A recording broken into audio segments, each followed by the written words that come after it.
So the idea that human beings are created and were placed in a situation where they're going to struggle, they're going to have to deal with very difficult circumstances, very difficult situations, and even people. They're going to have to deal with that, is part of life. And that has nothing to do with, if you had more iman, you wouldn't have these problems. It doesn't work that way. As a matter of fact, the higher your iman, people assume the higher your iman, the problems are going to go away. No, the higher your iman, something else. And that something else is what I hope to explain to you today. To put it as an image, Allah created us and He put us inside of a storm. Okay, like imagine a storm in the ocean. You're in a storm. And the waves are turbulent and you've got your little boat, etc. And you're constantly worried about sinking. And you're worried about those who are sinking next to you. But Allah Azza wa Jal, what does the faith do? It gives you the strength and it gives you the ability to go through the storm, to navigate the storm. It doesn't mean you don't get wet. It doesn't mean sometimes the boat almost doesn't tip over. But you now have the ability to go through it and survive the storm. You see, that's the purpose of our faith. Is not to get rid of the problem, but to actually strengthen us so we can go through the problem. One of the most powerful examples of that, and actually before I get into that example, because really at the heart of all of this khutbah today is one phrase from one ayah from Surah Fussilat, and I'll get to that at the end. But for now, I want to give you an example. The two of the hardest burdens that human beings live with are fear and sadness. Fear and grief. Those are the two heaviest burdens that human beings live with in this life. As a matter of fact, when Allah sent Adam alayhi salam to the earth, He told him that when He gives His guidance, فَمَنْ تَبِعَ هُدَايَ فَلَا خَوْفٌ عَلَيْهِمْ وَلَا هُمْ يَحْزَنُونَ. Whoever follows my guidance, they're going to be able to combat fear and sadness, essentially. In other words, Allah knew that in the story of humanity from Adam alayhi salam to the last human being that's going to walk on this earth, every one of them is going to have to struggle with fear and they're going to have to struggle with sadness. Now what are these two things?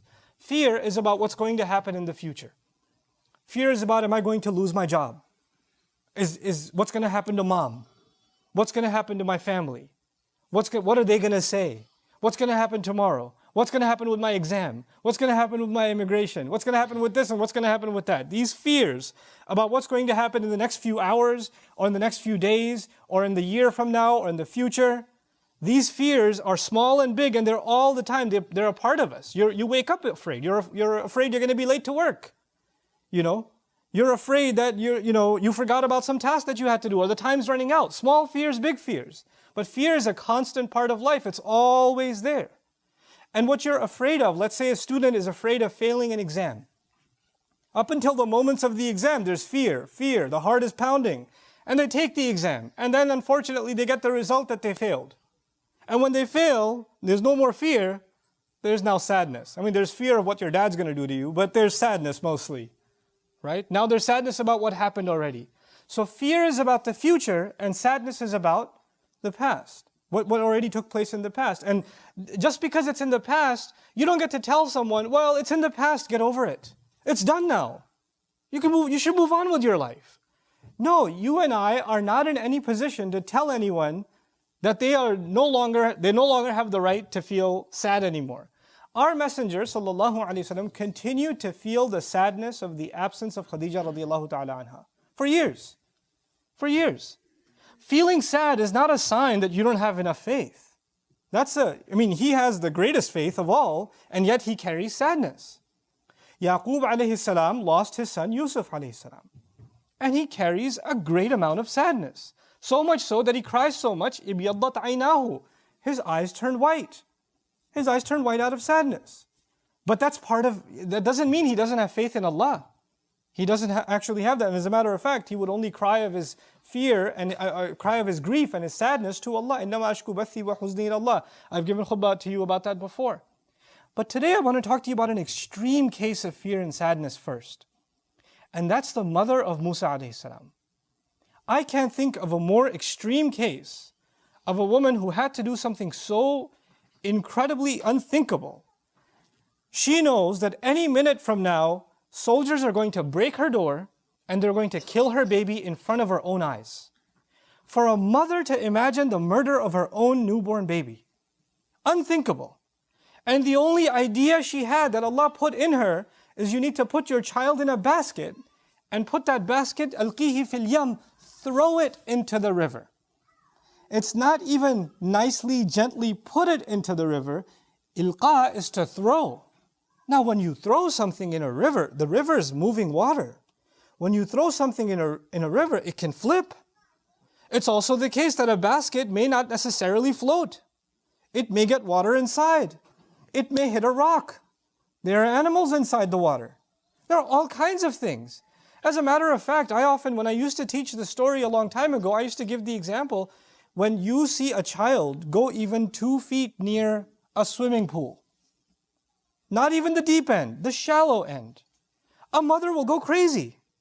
She'll drop everything and push people out of the way and grab her baby. There are women that give their babies a bath, in the tub, and they put the water this little. And the baby's like, come on, no, too dangerous. This much is you'll drown. I can't even fit my head in. No, not going to let you. There's a fear.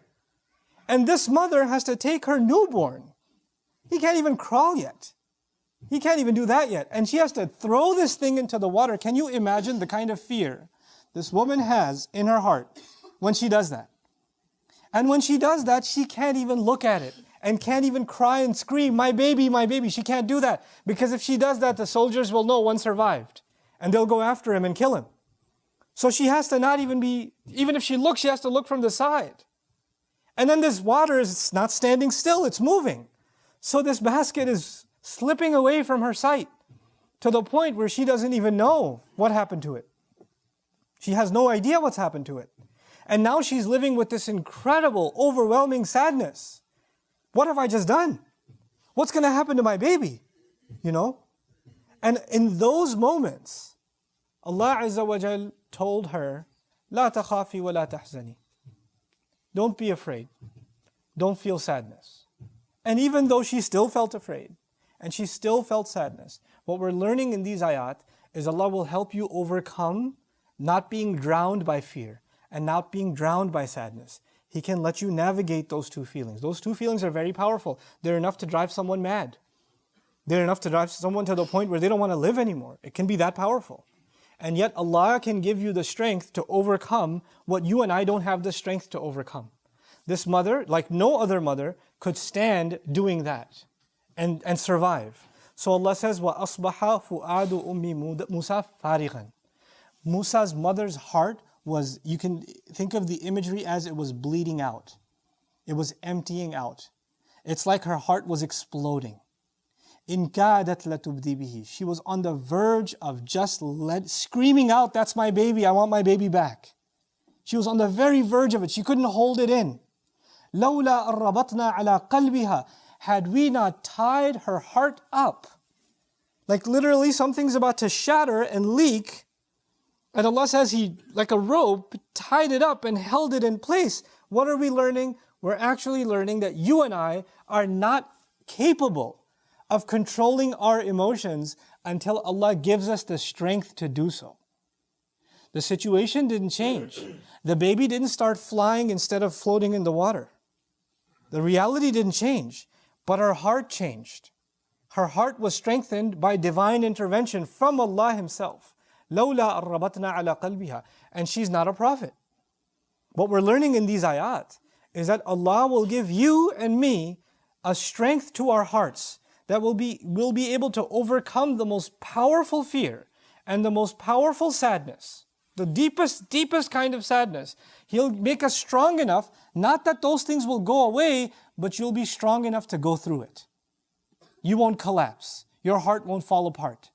And He says all of this, لِتَكُونَ مِنَ الْمُؤْمِنِينَ, so she may be from those who truly believe.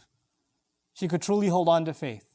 She won't ever accept that my baby drowned. She won't accept that. She'll hold on to her faith, she'll hold on to hope. As a matter of fact, in this ayah, for her to be a believer actually is the same as for her to be hopeful.